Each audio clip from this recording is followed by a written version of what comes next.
जय हिंद मित्रों, कैसे हैं आप सब लोग। मेरी आशा है आप और आपके परिजन सभी सकुशल और निरोगी होंगे और यही मेरी प्रार्थना भी है मालिक से कि आप हमेशा सकुशल और निरोगी रहें। मित्रवरों, आज मैं बैठा था तो मुझे एक कहानी स्मृत आती है जो कि मैंने कहीं सुनी है, पढ़ी है। तो मैंने सोचा क्यों ना आप सबके साथ शेयर की जाए, आप सबको बताया जाए, कुछ अच्छे विचार हों, लोगों तक पहुँचें। तो बात है द्वापर युग की, उस समय की, जब हस्तिनापुर में महाराजा युधिष्ठिर का राज्य था। महाराजा युधिष्ठिर राज्य कर रहे थे तभी, और उस समय के महाराजा युधिष्ठिर काफ़ी दान वीर पुरुष थे, खूब दान किया करते थे। जिस किसी को भी धन की किसी भी प्रकार की समस्या हुआ करती थी तो महाराजा युधिष्ठिर उसका निवारण किया करते थे। बहुत ही उस समय जोर चर्चा थी कि महाराजा युधिष्ठिर के इतना दानी तो कोई है ही नहीं। इसी प्रकार एक बार महल में दरबार लगा हुआ था और सभी मंत्रीगण, सभी सैनिक, सभी मंत्रीगण महाराजा युधिष्ठिर के दरबार में बैठे थे और आप सबके परम प्रिय भगवान भुवन मोहन कन्हैया भी वहीं विराजमान थे। तो बात ऐसे ही होने लगी कि भाई सबसे बड़ा दानी इस समय का कौन है। तो सभी लोग हाथ उठाकर महाराज युधिष्ठिर की तरफ कहने लगे, हे प्रभु आप कितना दानी है, महाराज आप कितना दानी तो इस समय कोई नहीं है, सब सर्वश्रेष्ठ दानी तो आप ही हैं। और महाराज युधिष्ठिर की जयकार होने लगी। इसी बीच हमारे भुवन मोहन कन्हैया मुस्कुराते हुए बोले कि हे राजन, सच में इस समय के तो दानी आप हैं ही, इसमें कोई संदेह नहीं, लेकिन थोड़ी ही दूर आपसे भी बड़ा एक दानी व्यक्ति है जिसका नाम कर्ण है। तो युधिष्ठिर ने कहा, हे प्रभु, यदि आप कहते हैं नारायण तो सच में वो इस समय के बहुत बड़े दानी होंगे।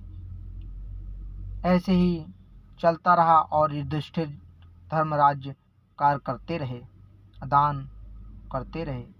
एक समय बहुत ही भीषण बारिश हुई, बहुत ही तेज वर्षा हुई, लगभग 4 महीने तक वर्षा होती रही।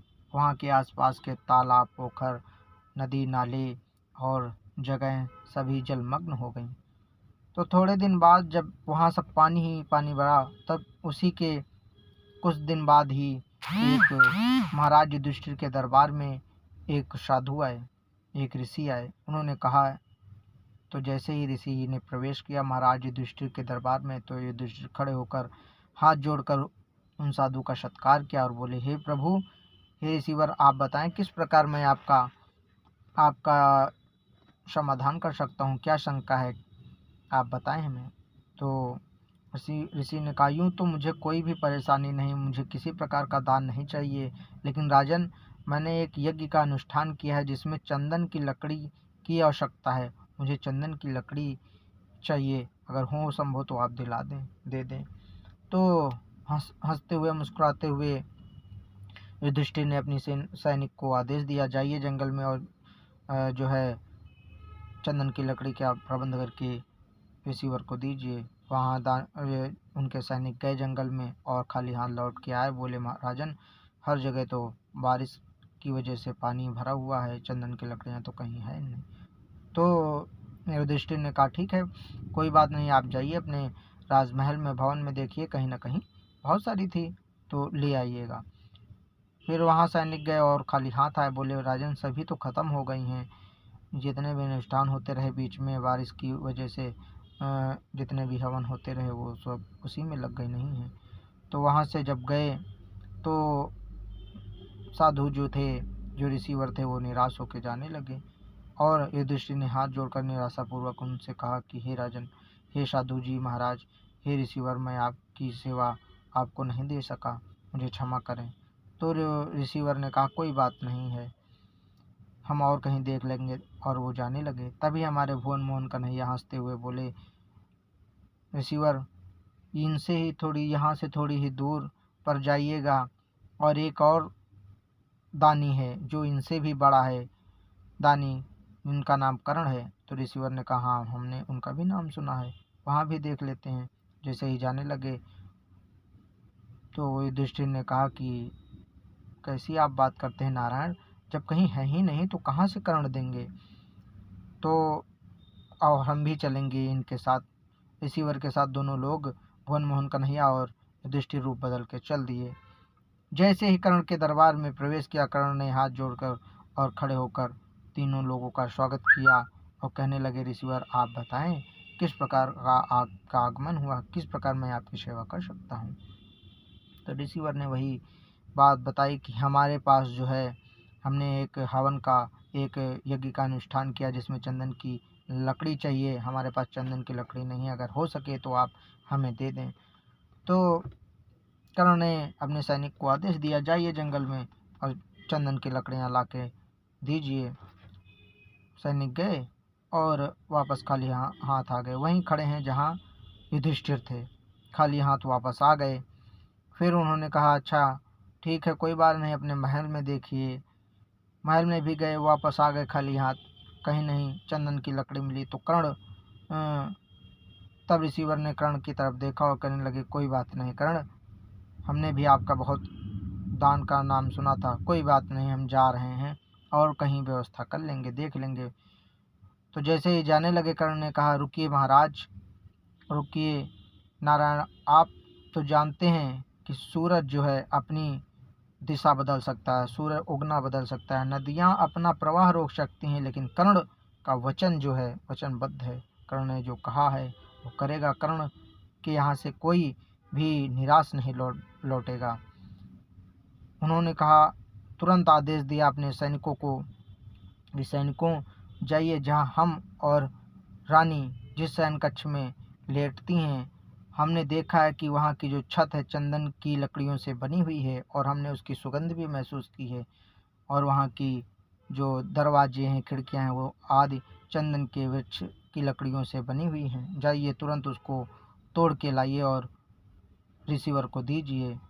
इस प्रकार सभी सैनिक गए और वहाँ उनका जो शयन कक्ष था सारा तोड़ डाला और तोड़ के दरवाजे आदि चीर कर, तोड़ कर और चंदन की लकड़ियाँ एकत्र कर उनको ऋषिवर को दिया।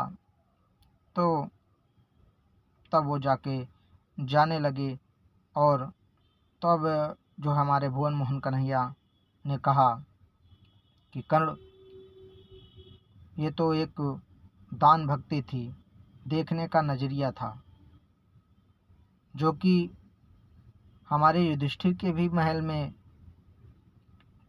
चंदन की लकड़ियों का दरवाज़ा और छत वगैरह बनी हुई है, लेकिन एक दान देने की प्रवृत्ति जो तुम में है वो किसी में नहीं है। उसी समय भुवन मोहन कन्हैया ने द्वापर के सबसे बड़े दानी कर्ण के रूप में उनको घोषित कर दिया। तो इसका सार क्या है? ये तो कहानी थी, इसका सार क्या है? इससे हमको और आपको क्या सीखना चाहिए?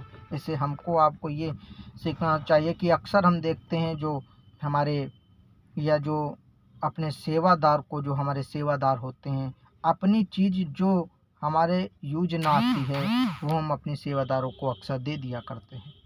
अपने सेवादारों को, अपने सैनिकों को, अपने यहाँ आने वाले नौकरों को दे दिया करते हैं, क्योंकि वो हमारे यूज की नहीं है। ये दान दान नहीं कहलाता। आपकी संपत्ति में अर्जित किया हुआ धन दे देने से वो दान दान नहीं कहलाता। दान वो है, सच्चा दान तो वो है जो वस्तु आपके भी काम आ रही हो, जो वस्तु आपको भी प्यारी हो, और आप सारी परेशानियों से उठकर अपनी चीज़ को सहज भाव से, सहज मन से अपने सेवादार को, और जिसको उसकी उचित ज़रूरत भी है, आवश्यकता भी है, उसको दें, तो असल में दान यही कहलाता है मित्रों। ना कि जो हमारे यूज में ना हो उसको हम दान करें, वो दान नहीं कहलाता। इसी प्रकार हमको अपने सहज मन से जो सामग्री हमारे भी यूज आ रही हो और वो हमको प्यारी भी हो, जिसका मोल हम समझते हों, उसको अपने सेवादारों में, अपने मित्रों में, या फिर जिसको उसकी आवश्यकता है उचित में, उसको देने से वो असल में दान है। बहुत बहुत धन्यवाद। जय हिंद, जय भारत।